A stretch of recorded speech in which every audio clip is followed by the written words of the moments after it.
वास्तविक महाभारत की लड़ाई हुई है अर्जुन और कृष्ण के बीच में, और इस लड़ाई में हिंसा इसीलिए नहीं है क्योंकि अर्जुन के हारने में ही अर्जुन की भलाई है।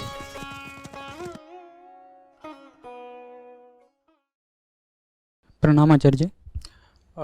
जैसे आप बोलते आए हैं कि कोई भी काम में निष्कामता होनी चाहिए, लेकिन जो एक समाज की कंडीशनिंग ही है हमारी, बचपन से यही शिक्षा दी जाती है कि पढ़ाई कर लो, अच्छे नंबर आओगे तो अच्छा बच्चे कहलाओगे, या फिर आगे चल के अच्छी नौकरी मिलेगी तो समाज में एक प्रतिष्ठा मिलेगी।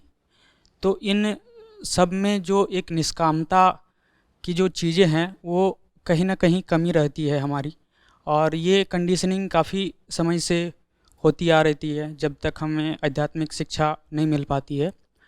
और ये सारी चीज़ें तो रहेंगी, इसको हटा पाना काफ़ी मुश्किल है जब इतने सालों से ये हमारे जीवन में है। तो इनको लेकर के ही दौड़ लगाना पड़ता है। तो उस दौड़ लगाने के दरमियान में अपनी वृत्तियों को छोड़ के जब दौड़ लगाने की बारी आती है तो वहाँ पर जो छोड़ के नहीं, उनके उन बावजूद, बावजूद उनके भी, होते हुए भी। हाँ, तो जब दौड़ लगाने की बारी आती है तो अंदर से जो विरोध उठता है, उसी के विरुद्ध तो लड़ना है। जी, तो उनका तेज इतना प्रबल रहता है कि कभी तो तेज तो रहेगा ही सामने। कभी कर्ण है, कभी द्रोण है, कभी भीष्म है, उनके पास देखो कितना तेज है। तो तुम योद्धा काहे के हो कि उनका तेज देखा और लौट गए? बहुत तेज है, रथ के पीछे आके छुप गए। ये कोई बताने की बात है कि सामने जो खड़ा है उसमें बहुत तेज है? उसमें तेज है, तुम्हारे पास क्या है फिर? तुम भी जरा हुंकार मारो, दम दिखाओ। तुम काहे के लिए हो? ये सारा तेज उन्हीं के सुपुर्द कर रखा है। क्यों भाई?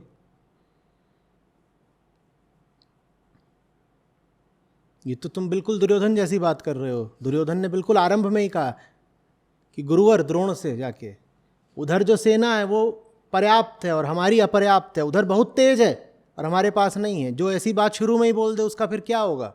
वही जो दुर्योधन का हुआ। हाँ, उधर जो है सो है, हम भी हैं, देखते हैं। आ जाओ।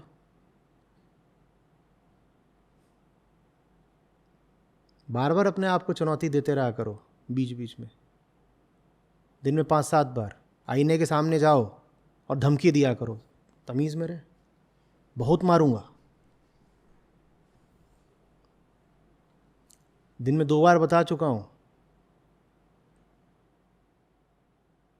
और तीसरी अगर चेतावनी की नौबत आई तो पटक के मारूंगा। ये तुमको विधि दे रहा हूं। दिन में 5-7 बार अपने आप को घुड़की दिया करो। आईने के सामने खड़े हो और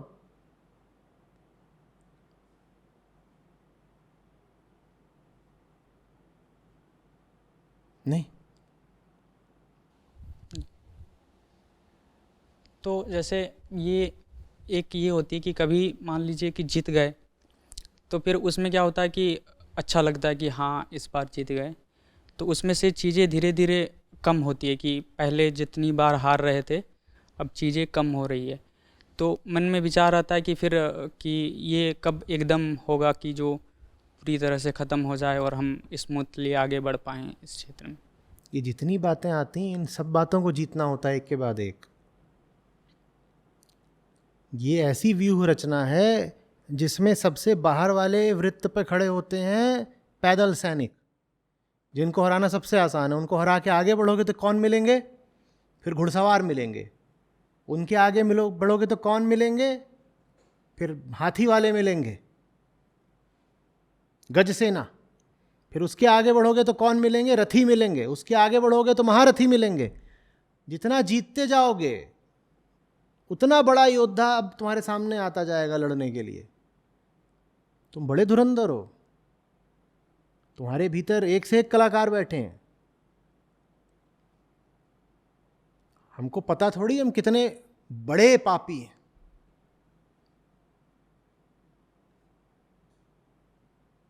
सुनते थे ना, हे सर्वश्रेष्ठ धनुर्धर, तुम अपने आप को बोला करो, हे सर्वश्रेष्ठ धुरंधर। अपने एक छोटे पाप को जीतोगे तो पीछे से सफाई निकल के नहीं आएगी। क्या निकल के आएगा? और बड़ा पाप। तो लड़ने का मजा तुमको लगातार सतत निश्चित रूप से मिलते रहना है, लाइफ टाइम गारंटी।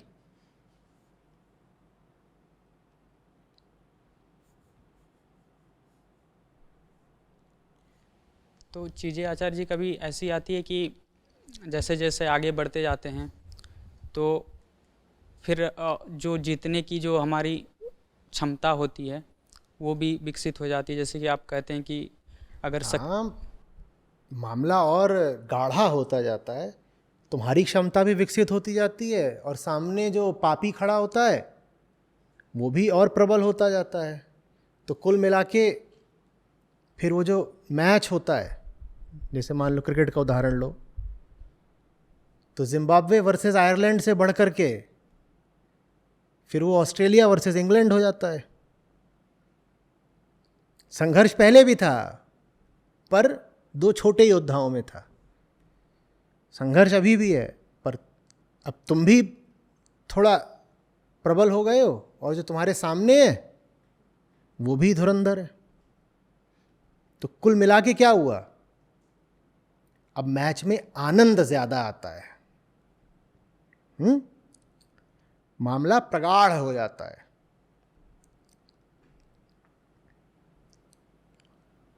दो नए नए हों जिनको कुछ खेलना नहीं आता, एकदम ही नौसिखिए, मान लो कुछ खेल रहे हैं, टेनिस खेल रहे हैं,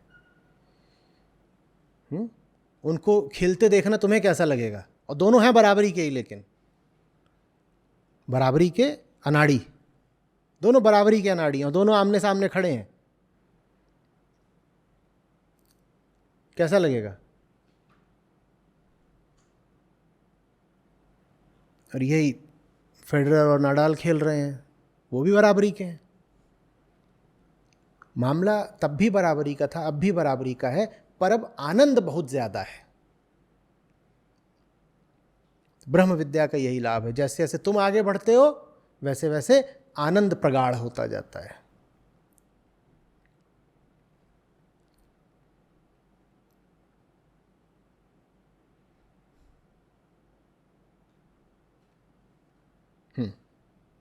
सर, आप कहते हैं कि सही काम करो और अंजाम का विचार मत करो,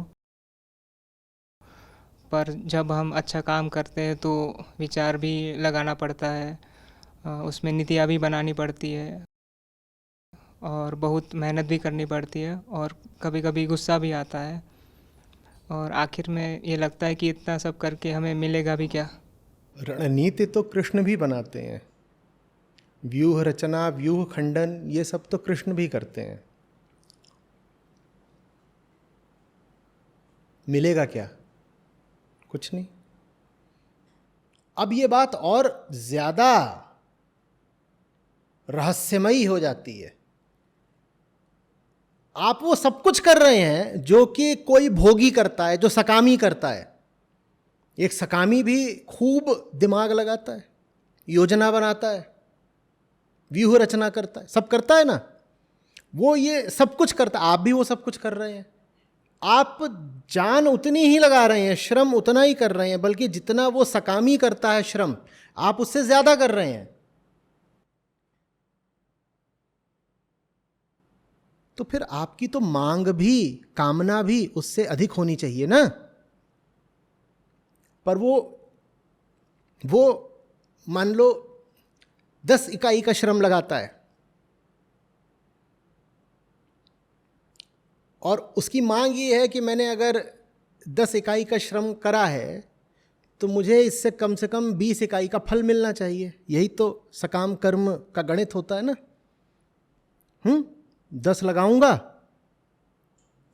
20 पाऊंगा। तो वहां वो बैठा हुआ है जो 10 लगा रहा है इसलिए कि उसे 20 चाहिए, और आप तो अपनी पूरी जिंदगी ही लगाए दे रहे हो। आप 10 नहीं लगा रहे, आप 50 लगा रहे हो। जितना आपके सीमित व्यक्तित्व में संभव है आप सब कुछ झोंके दे रहे हो। वो 10 लगा रहा है, आप लगा रहे हो, पर वो 10 लगा करके 20 मांग रहा है और आप 50 लगा करके कुछ नहीं मांग रहे। अब ये बात बहुत चक्का कर देने वाली है। यही कृष्ण रहस्य है।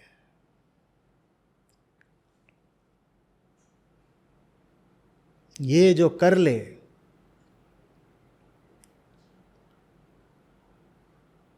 वो तर गया। तू 10 लगाएगा, मैं 50 लगाऊंगा और जीतूंगा मैं ही।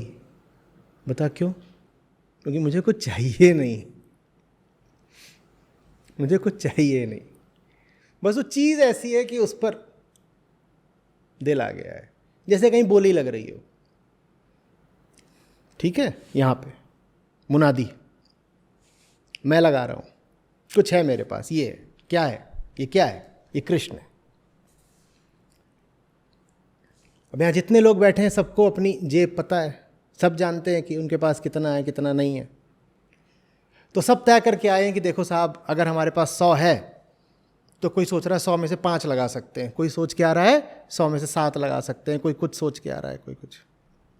क्योंकि सब ये हिसाब लगाए बैठे हैं ना कि जितना लगाएंगे उसमें से मिलेगा क्या वापस। इसी हिसाब से तो हम कहीं भी लगाते हैं। और फिर एक आता है, उसके पास बहुत नहीं है, पर उसके पास जितना है वो बोलता है पूरा दिया, वो जीत जाएगा। इसलिए नहीं कि उसके पास बहुत कुछ है, बल्कि इसलिए क्योंकि उसके पास जो भी है उसने पूरा दिया।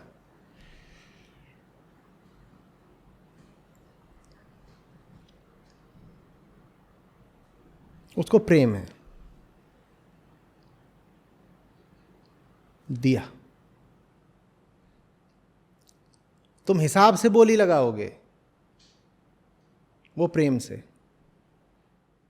पर अगर उसके पास बहुत कम हो तो वो कैसे जीतेगा? हमारे पास 100 हैं, हम उसमें से 5 देने को तैयार हैं। उसके पास अगर हो ही 3 तो वो कैसे जीतेगा? वो तब भी जीत जाएगा। अब ये बात और रहस्यमयी हो जाती है। कैसे जीत जाएगा? कैसे जीत जाएगा? पूरा 3 अधूरे 5 पे भारी पड़ता है। वो जो उसका 3 है वो प्रेम में 30 बन जाएगा। तुम्हारा 5 ही रह जाना है।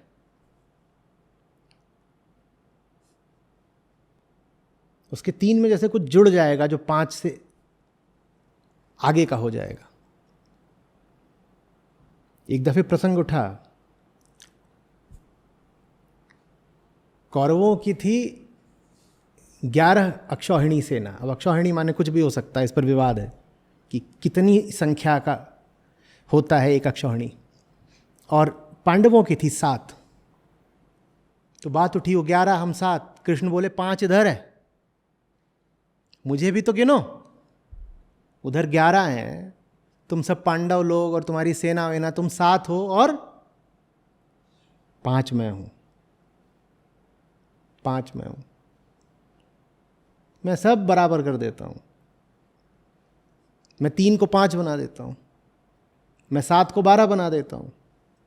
उपनिषद कहते हैं ब्रह्म वो है जो जगत को संतुलन देता है। वो जगत की पूंछ की तरह है जो जगत को संतुलन देता है। जैसे पक्षी जब उड़ता है तो उसकी जो पूंछ होती है ना, वो उसको संतुलन देती है, स्टेबिलिटी। तो Brahma is the stabilising tell of the universe.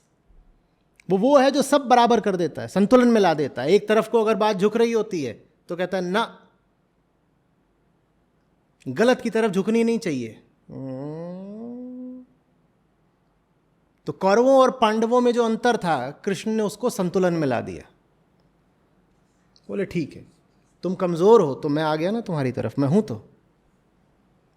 अब बात हुई जरा बराबरी की।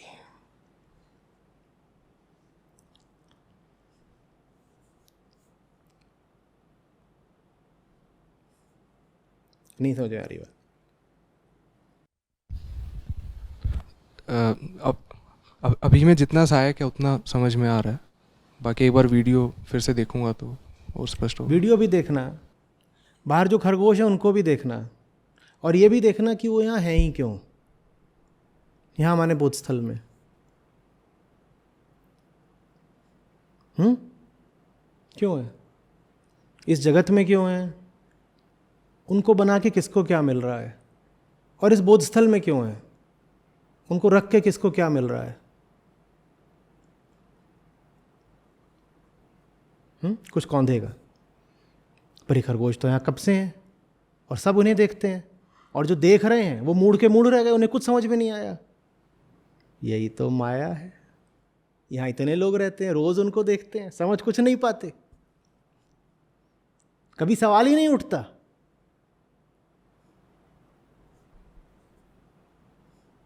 वो सामने है पर दिखाई नहीं देता।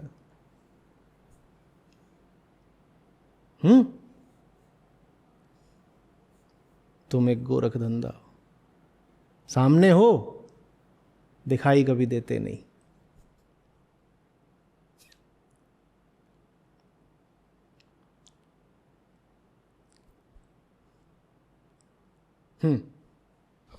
एक है प्रश्न इसी से ही। तो जैसे जब जब हम ये बोलते हैं कि जब जीवन में दुख होता है तभी ग्रंथों और वेदांत का भी कोई मतलब है। अगर जीवन में दुख नहीं है तो कोई ज़रूरत नहीं है कि कोई ऋषि कोई बात बोले। तो एक जो वजह है वो तो ये होती है कि दुख को मिटाना है, कि अगर निष्काम कर्म की ओर भी बढ़ना है या हम जानना भी चाहते हैं तो वजह तो है ही एक के दुख को मिटाना है। तो वो शुरुआत करने के लिए बस ये वजह है और आगे जाके समाप्त हो जाएगी, इसे ऐसे ही माने। अच्छा प्रश्न है। जो भी लोग बस व्यक्तिगत दुख को मिटाने के लिए काम करते हैं वो व्यक्तिगत सुख की तरफ चले जाते हैं, उससे व्यक्तिगत दुख मिटता नहीं है, बढ़ जाता है। व्यक्तिगत दुख भी तब मिटता है जब तुम व्यक्तिगत दुख को भूल करके समष्टिगत दुख को मिटाओ। जो अपना दुख भूल करके दूसरों का दुख मिटाने लगता है वो पाता है कि उसका अपना दुख चुपचाप विदा हो गया बिना बताए, और जो अपने ही दुख से लड़ने के लिए संघर्षरत रहता है वो पाता है कि अपने दुख से जितना लड़ोगे वो उतना बढ़ता है। अपने दुख का तो बस उल्लंघन करना पड़ता है। तुम्हारा जो दुख होता है ना वो एक बाड़ की तरह होता है, एक सीमा की तरह होता है जिसके भीतर वो तुमको बंद करके रखता है। तुम अपने दुख के भीतर कैद रहते हो, तुम्हारा पूरा संसार तुम्हारे दुख की चारदीवारी के भीतर है, और उस चारदीवारी के भीतर तुम तरह तरह से कोशिश कर रहे हो दुख को मिटाने की। सिर्फ दुख मिटेगा नहीं, क्योंकि वो चारदीवारी किसकी है, दुख की है। उसके भीतर जैसे कि कोई जेल की चारदीवारी के भीतर 100 तरीके से आज़ादी की कोशिश कर रहा हो, मिलेगी क्या? चारदीवारी के भीतर कहाँ से आज़ादी मिलेगी? तो हमारा जो जीवन है उसकी ये जो पूरी सीमा रेखा है, जो उसका दायरा है, उसी का नाम दुख है। उसके भीतर प्रयास करोगे सुख का नहीं मिलेगा।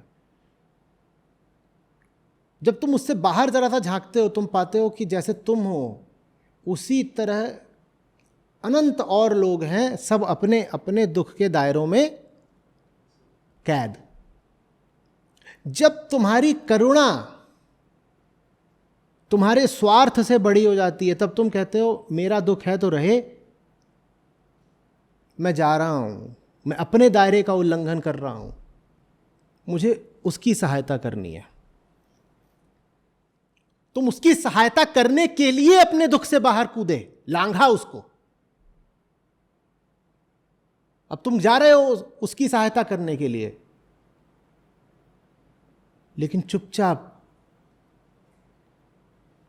बात ही बात में बिना चाहे क्या हो गया, तुम अपने दुख से तो बाहर कूद गए ना, मिट गया। बाहर इसलिए नहीं कूदे थे कि इसे मिटाना था। जब भी चाहोगे इसको मिटाना है तुम उसे मिटाने की कोशिश कहां करोगे? उसके भीतर ही भीतर, इसीलिए वो मिटेगा नहीं। जो अपने दुख को मिटाने की कोशिश करते हैं वो अपने दायरे के भीतर ही रह जाते हैं, और उस दायरे के भीतर दुख ही दुख है। वो कैसे मिटेगा? वहाँ भीतर नहीं मिटता। भीतर बस सुख की खोज है, भीतर बस सुख की कामना है, और उस सुख की जो कामना है वो दुख का ही दूसरा नाम है। दुख उनका मिटता है जो अपने दुख से ज़्यादा बड़ी बात बना लेते हैं दूसरे के प्रेम को, दूसरे के प्रति करुणा को। वो कहते हैं यहाँ जो मुझे लग रहा है तो लग रहा है, अरे उधर चलो वहाँ आग लगी हुई है, वो बुझानी है, उसको बचाना है, तो कूद जाते हैं, लांघ जाते हैं। उनका अपना दुख वो पाते हैं कि पीछे छूट गया, छोटा हो गया। सिर्फ यही तरीका है दुख को मिटाने का, इसी को निष्कामता कहते हैं। अपने लिए मत करो ना भाई, ये तुम अपने लिए कर रहे हो यही तो दुख है।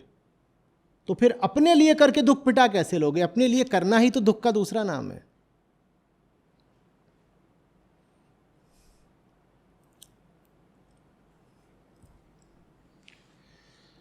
और जब मैं कहता हूं अपने बंधनों को काटो, तो उसमें सबसे बड़ा बंधन क्या है? ये अपनापन, कि मुझे अपने ही बंधन काटने हैं। काहे भाई, वो जो सामने वाला है वो भी तो अपने बंधनों से दुखी है, तुम्हें बस अपने ही काटने हैं। तो पहला बंधन ये नहीं है कि तुम बंधन में हो, पहला बंधन ये है कि तुम्हें अपने ही बंधनों से सरोकार है।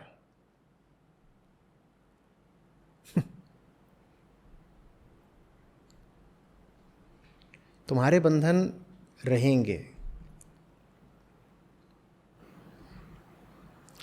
एक ऋषि की, संत की, एक अवतार की महिमा इसमें नहीं होती कि उसने अपने बंधन काट ही डाले पूरे तरीके से, अपना दुख मिटा दिया पूरे तरीके से।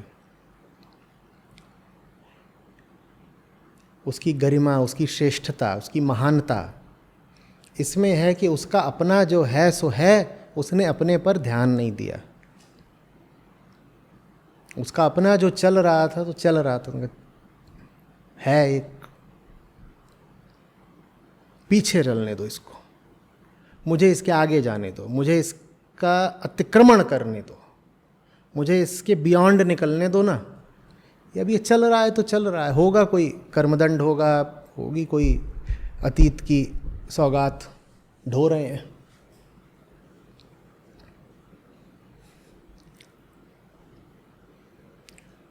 समझ में आ रही है बात? और ये बात मैं कह रहा हूँ उनकी महानता को कम नहीं करती और बढ़ा देती है। तुम सोचते हो एक ऋषि वो है जिसके पास अपना कोई व्यक्तिगत मुद्दा ही नहीं, इत्यादि इत्यादि। नहीं, उसकी महानता इसमें नहीं है कि उसके पास कोई व्यक्तिगत मुद्दा नहीं है। उसकी महानता इसमें है कि उसके भी पास व्यक्तिगत मुद्दा है, लेकिन उसने उस मुद्दे के होते हुए भी उस मुद्दे से आगे का कुछ करने का चुनाव किया। उसकी गरिमा इसमें नहीं है कि उसके पास अपना कोई निजी दर्द नहीं है।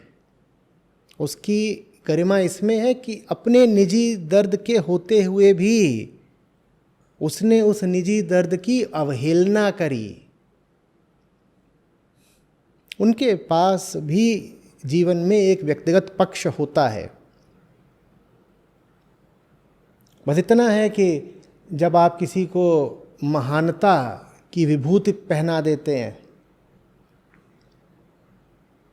उपाधि चढ़ा देते हैं, तो आप वो फिर अपने किस्से कहानियों में उस व्यक्तिगत पक्ष को दबाने लग जाते हैं। आप कहने लग जाते हैं ये व्यक्ति तो दैवीय संपदा से सुसज्जित था,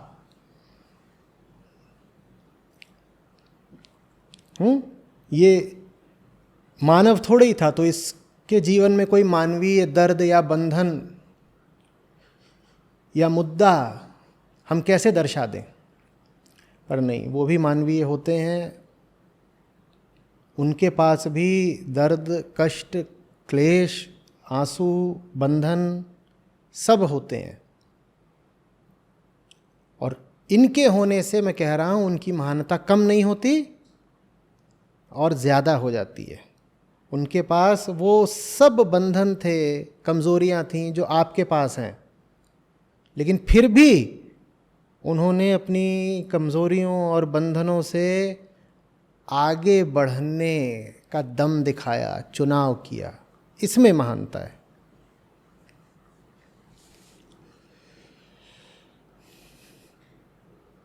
एक धावक, दौड़ने वाला, रनर, जब एक लंबी मैराथन जीत ले तब आपको पता चले कि उसकी एक टांग बहुत कमज़ोर है, और उसकी छाती में भी कोई कमज़ोरी है। तो ये उसकी कमजोरी हुई या ताकत? इस बात से उसकी कमजोरी आपको पता चली या उसकी ताकत पता चली? एक मैराथन धावक ने 40 किलोमीटर दौड़ के जीत ली दौड़, और तब आपको पता चला कि उसकी एक टांग भी बड़ी कमज़ोर है और उसकी छाती में भी कमज़ोरी है। अब ये बात आपको छुपानी चाहिए और खुल के बतानी चाहिए। हम छुपा देते हैं, हम कहते हैं अरे हम तो इस व्यक्ति को अब अवतार घोषित करने जा रहे हैं ना, हम कैसे सबको प्रकट कर दें कि इसमें इतनी कमज़ोरियां थीं। उन कमज़ोरियों के कारण ही तो व्यक्ति अब महान हो गया ना, कि कमज़ोर टांग है और छाती भी कमज़ोर है, तब भी वो जीत ले गया मैराथन। हमारी बुद्धि उल्टी चलती है, हमें समझ में ही नहीं आता कि दुर्बलता कहाँ है, बल कहाँ है। हम बल को दुर्बलता समझ करके लाज के मारे उसको छुपा देते हैं। ये बल है उसका कि 100 कमज़ोरियों के होते हुए भी उसने जो करा वो कर दिया। इसी बल में तो वास्तविक दैवीयता है। टांग से नहीं जीता है वो, टांग तो कमज़ोर थी। वो जिससे जीता है उसको ही दैवीयता बोलते हैं, उसका नाम आत्मा है। यदि टांग से ही उसे दौड़ना होता तो हारा होता ना, टांग तो कमज़ोर थी। उसकी जीत ही आत्मा का प्रमाण है। पर आत्मा हमें समझ में आती नहीं, हमें लगता है जो जीतता है टांग से ही तो जीतता है। तो जिसकी हम टांग कमज़ोर पाते हैं, उसकी कमज़ोरी के प्रति हम लज्जित होकर के छुपा देते हैं, जैसे टांग से जीवन की दौड़ जीती जाती हो।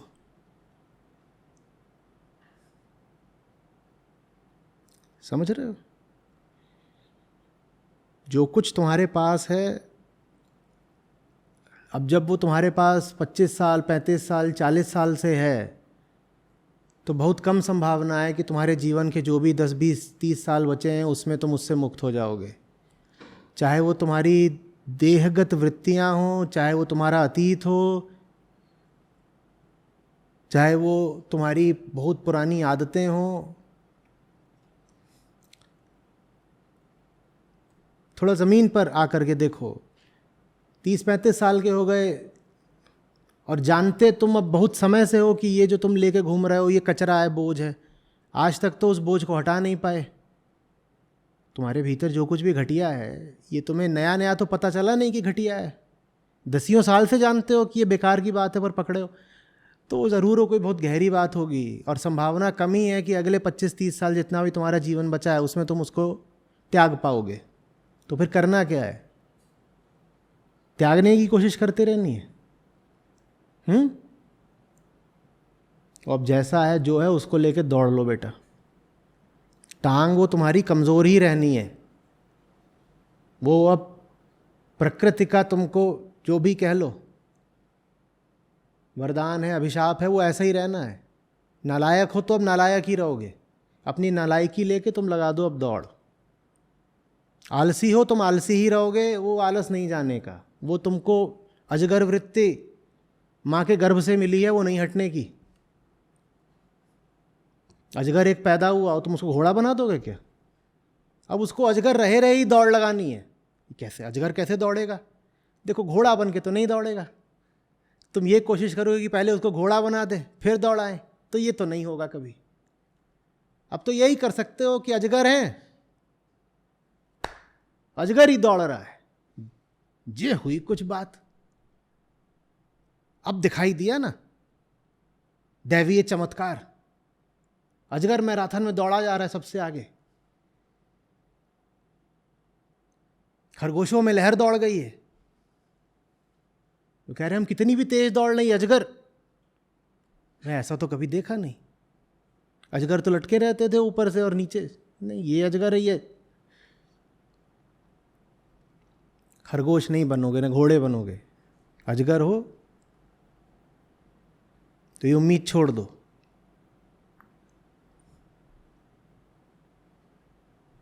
लगा दो दौड़।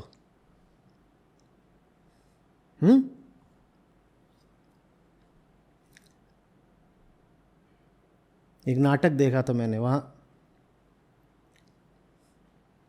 एक चोर वो कार चुरा के भाग रहा था, पुलिस वाले ने रोड रोलर पर उसका पीछा किया।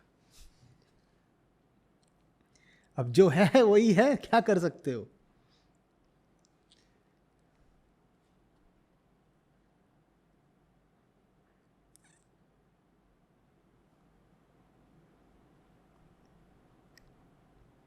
समझ में आ रही है बात?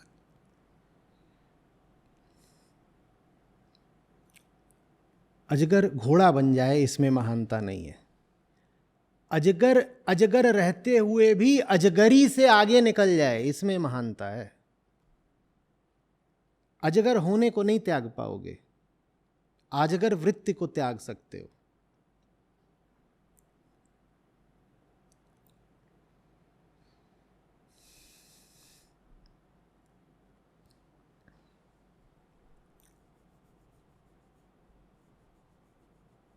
वृत्ति भी नहीं छूटेगी तो कोई बात नहीं, वृत्ति के रहते हुए भी जो अधिकतम कर सकते हो करो।